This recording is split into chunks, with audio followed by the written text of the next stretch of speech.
be careful what you say online. Be careful what you do. Not just now, but in the past, because it could be reframed at any moment in a variety of ways, depending on how you are regarded by the establishment.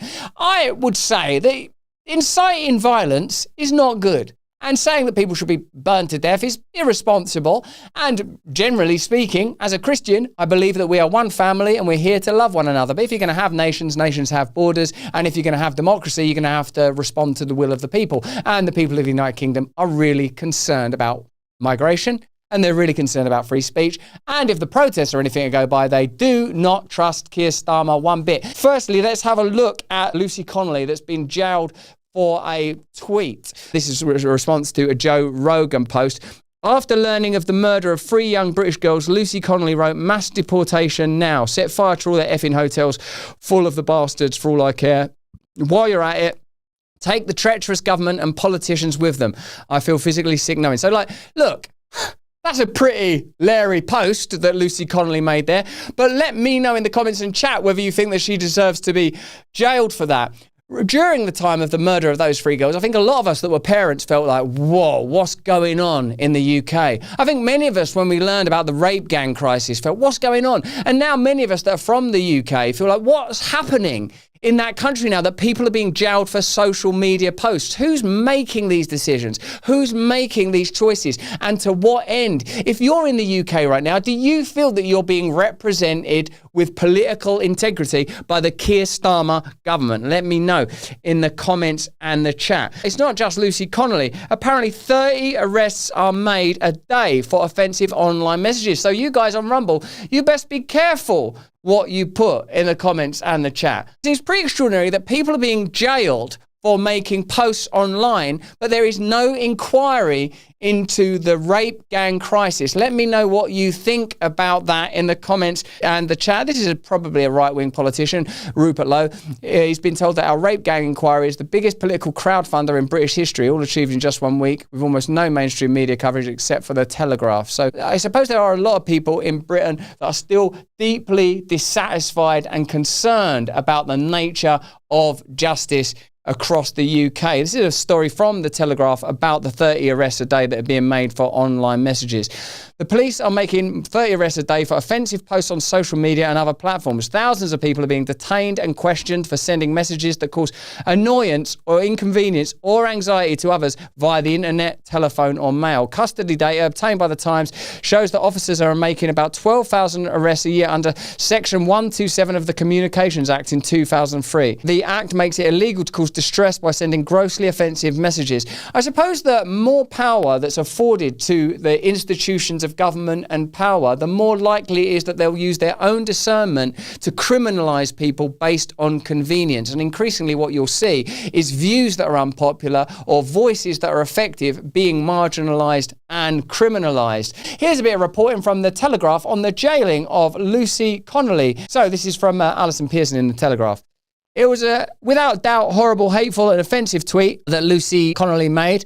She took her dog for a walk, returned home and deleted it. It must have been visible for less than 4 hours, but that was enough time for someone to take a screenshot. Ray Connelly, her husband, knew how easily his wife was triggered by the suffering and death of children. Like, when those 3 girls were murdered at a Taylor Swift party in Southport in the north of England, I think a lot of us were kind of overwhelmed. When those murders of children take place, it's a moment where a country undergoes a type of introspection and a kind of time of doubt. And because England is sort of broken and it's been badly, very badly run, and because there was a right-wing government in office during the pandemic that were risible and ridiculous and outrageous and ludicrous, the figures like Rishi Sunak and Boris Johnson, pretty, they didn't really do a great job, did they, with their parties and their sort of ineptitude, and their, in the case of Rishi Sunak, cozying up to Zelensky and Trudeau. In the case of Boris Johnson, the parties the parties during the lockdown period in particular I'm referring to. It's understandable that Keir Starmer, a kind of seemingly safe pair of hands, former head of the CPS, certainly a person who was not on point when it came to dealing with his predecessor, Jeremy Corbyn, who it seems that he maybe participated in nefarious ways in the removal of, and maybe even the smearing of, let me know in the comments and chat what you think about that. And also his handling of the Julian Assange matter has been very curious as well. What I mean by that is, wouldn't you want a leader of the opposition to be saying Julian Assange should not be in jail without trial? I know this because I'm a lawyer. This is madly messed up. Well, now Keir Starmer is the leader of the UK and it is not going well. Whether it's the rape gangs crisis and their refusal to have an inquiry, or whether it's the knife crimes and the sort of attempts to deflect the attention away from the social disruption that's likely brought on by unchecked and poorly managed migration into the territory of the incels. Let me know in the comments and chat what you think about that. And the success of the TV show Adolescence is an indicator that the government agenda is to make it all about, oh, young men, they're all incels, they're listening to too much Andrew Tate and Jordan Peterson, then they're going out and doing a bunch of stabbings. It's a convenient scapegoat, I would say. Let's get into this, though, now, and understand a bit more exactly why the UK is becoming so authoritarian and why that authoritarianism is being dressed up as care. The deaths of those young children, the 3 children that were murdered in Southport, was a moment of terrible crisis, like always when there's a high-profile murder of children. And for a moment, people were concerned that it was somehow connected to migration. It turned out to be a first-generation British person whose parents came from Rwanda, as I understand it. But the fact is it was a pretty dreadful murder. And whether it's poverty, social unrest, mass migration, poor government, lack of social cohesion, breakdown of national identity, people felt that it was a kind of flashpoint and emotions ran high. And in a way, aren't we all working out how to use social media responsibly? What do we do, man, if people feel like, they want to express themselves and openly communicate their outrage online? How are we going to handle that kind of stuff? Ray Connolly knew how easily his wife was triggered by the suffering and death of children. He says she was always writing to MPs and to the papers if there was ever a case of neglect or kids being harmed in the news. In 2011, the Connollys lost their firstborn son when he was 19 months old as a result of atrocious failures of NHS care. After multiple hospital visits and Lucy pleading with a paediatrician to put the listless toddler on a drip, the Connollys took Harry home and laid him in a cot by their bed. They woke at 4 a.m. to find the body of their tiny son. Lucy screamed at Ray to do CPR while she called an ambulance. So obviously they have a sort of a backstory that's pretty compelling. They lost a child. That's pretty breathtaking and terrible. Ray, who's an immensely practical chap, did his best, but sadly they were not successful. What followed was a bruising battle to get justice for their child. Although the coroner found a catalogue of catastrophic failures at the hospital, it was not ruled to have committed gross negligence, manslaughter, as Harry's devastated parents had wanted. Those doctors have got away with killing my son, Lucy said. The Connollys went on to have a rainbow baby 2 years later, a daughter called Holly, now 12, but Lucy, who received a diagnosis of PTSD after she lost her baby, never truly recovered. Hearing about a mass stabbing of little girls in Southport was enough to tip her over the edge. Over the next few days, Connolly ceased to be a person and became a demonised figure, stripped of nuance and humanity. Conservative councillor's racist wife, that was her name from now on. Looking back, we can see how it was expedient for panicking politicians to blame social media for civil unrest rather than acknowledge the growing anxiety about uncontrolled immigration that fueled the rioting. That would have meant officialdom shouldering some of the blame. While social media can amplify content that inflames tensions, there is little or no evidence that a single post persuades law-abiding people to engage in violent protest. And in a way, let me know in the comments and chat, do you believe the principle of free speech has to be measured against incitement to violence? And aren't there already laws about the incitement of violence? And do you not suspect that any attempt to increase legislation is ultimately just a method for creating more and more centralised authority and more ability of the government to assert control without it ever looking like that's their agenda? Losing weight ain't just about looking good. It's about taking back control over your overall health. Yeah, that's an abstract concept I can get behind. 42% of adults in America are classified as obese.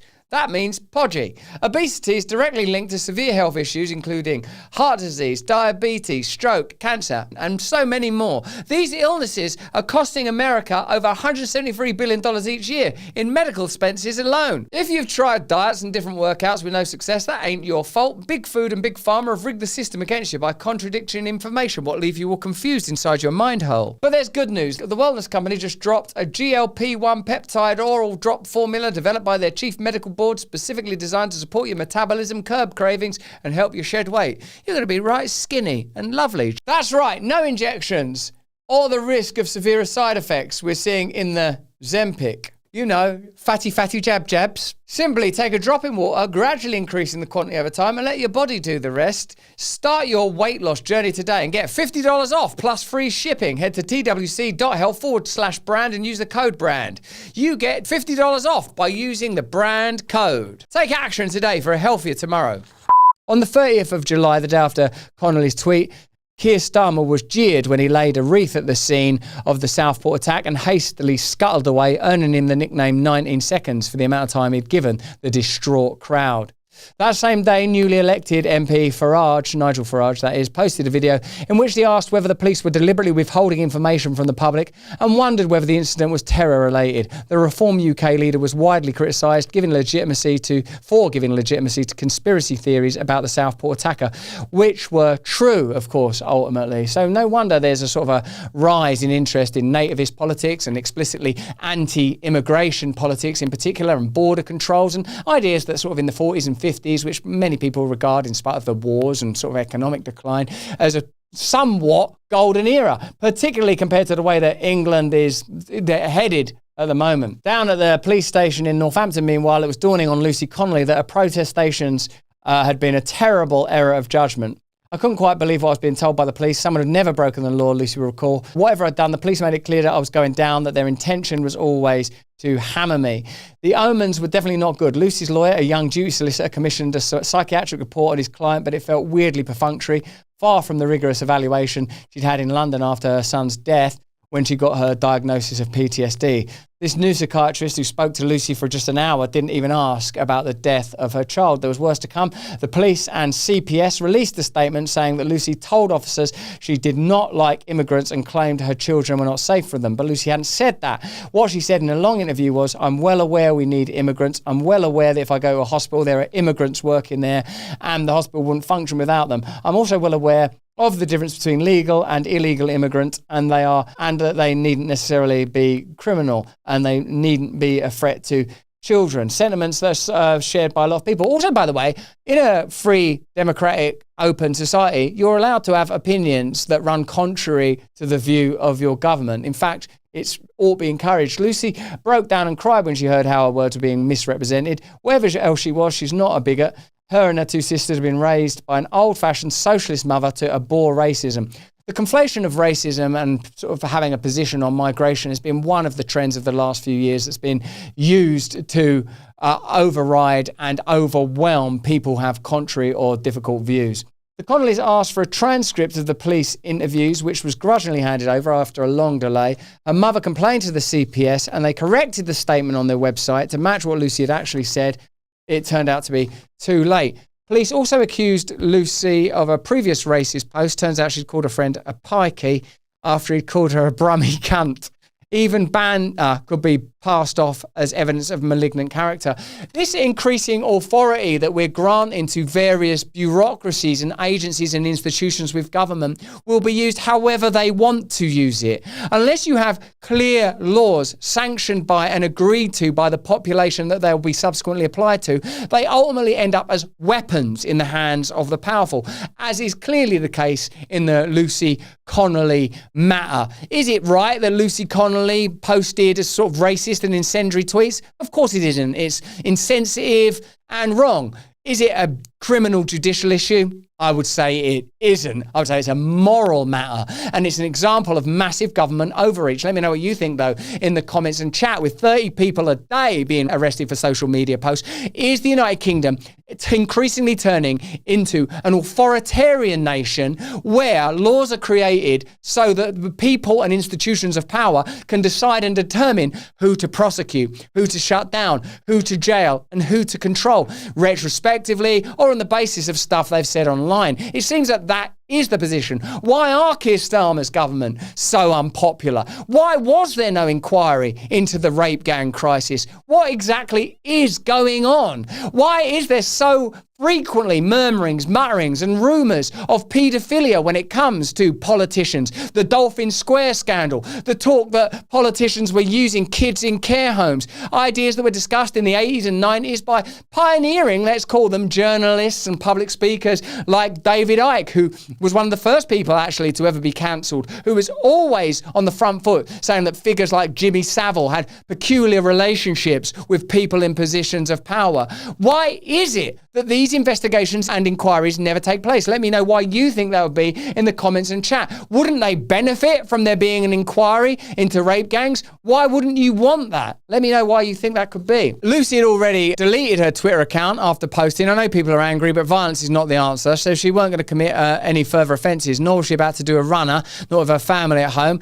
In short, there was no justification for keeping her in custody. Ordinarily, bail would have been a formality, but judges were refusing all bail applications connected to the Southport riots. Notably, some of the most senior judges were drafted in to handle cases which would normally be dealt with in magistrates' courts. But magistrates could only impose sentences of up to 12 months, clearly not what the Prime Minister had in mind. Was it true, as some have suggested, that judges all had their orders from above? That seems unlikely. I think it was more informal pressure, says one senior lawyer who represented a Southport defendant. A fear of rioting that had the effect of inducing a herd mentality. There was a sense that judges had to crack down hard on this, so it had to be the same effect as an order from on high. People like Lucy Connelly were casualties, collateral damage, if you like. With her bail application refused and being held on remand, Lucy Connelly panicked. Imagine you're a middle-class mother with a child at home, says one lawyer. You've never had any contact with the police. Suddenly you're arrested, thrown in jail. There's a feeling of bewilderment and terror. Pretty extraordinary how this case appears to have got out of hand. No wonder that Joe Rogan and Elon Musk have been posting about this matter as an example of a country well out of control with authoritarianism, almost looking for reasons to prosecute, persecute, and control information and control a population that's increasingly dissatisfied, and with good reason, with the rape gang crisis, with the stabbing crisis, with people being jailed for stuff they said on social media. It's pretty clear that the UK is becoming an island penitentiary. But that's just what I think. Why don't you let me know what you think in the comments and the chat. Hey, thanks for watching. If you want to see more uncensored content where free speech can flourish, join our live stream. Click the link right here to watch the next video if you want to, or become a member of a growing movement. Download the Rumble app and you'll be informed every time we make a new piece of content. Stay free.